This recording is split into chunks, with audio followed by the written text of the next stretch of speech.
When I was diagnosed with leukemia, my hematology oncologist said, be sure you get all the shots because from now on your immune system is going to have an open door policy. And she was right.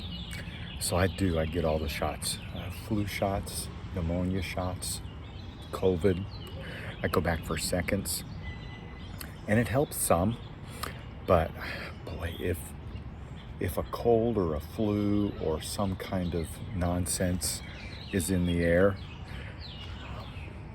I'm going to get it. And so for the last week, I've had this respiratory nonsense that's going around.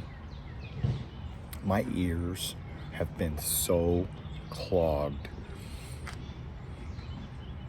I have to read lips. It's like I'm talking from inside a barrel with the lid closed, even right now. I decided that since it was going to be that way for a while anyway, that I would just go with it and I would listen to the silence. Listen to the silence. God wants us to listen in the silence. Remember the story about Elijah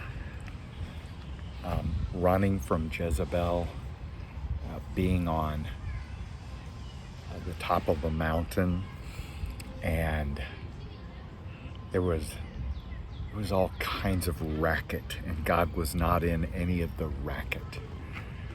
And then there was a sound of silence, a still small voice, and that was the voice of God.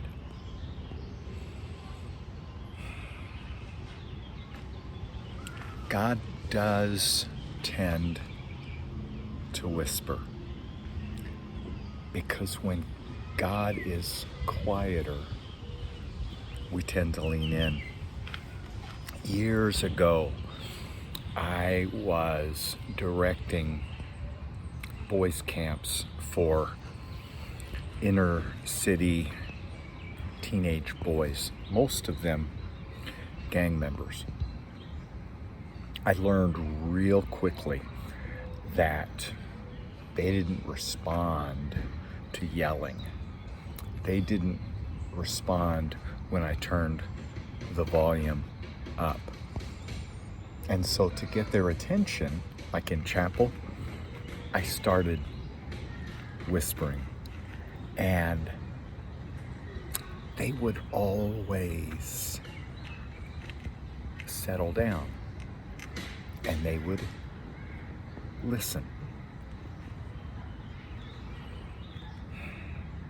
The world's a noisy place. The space between our ears can be extremely noisy.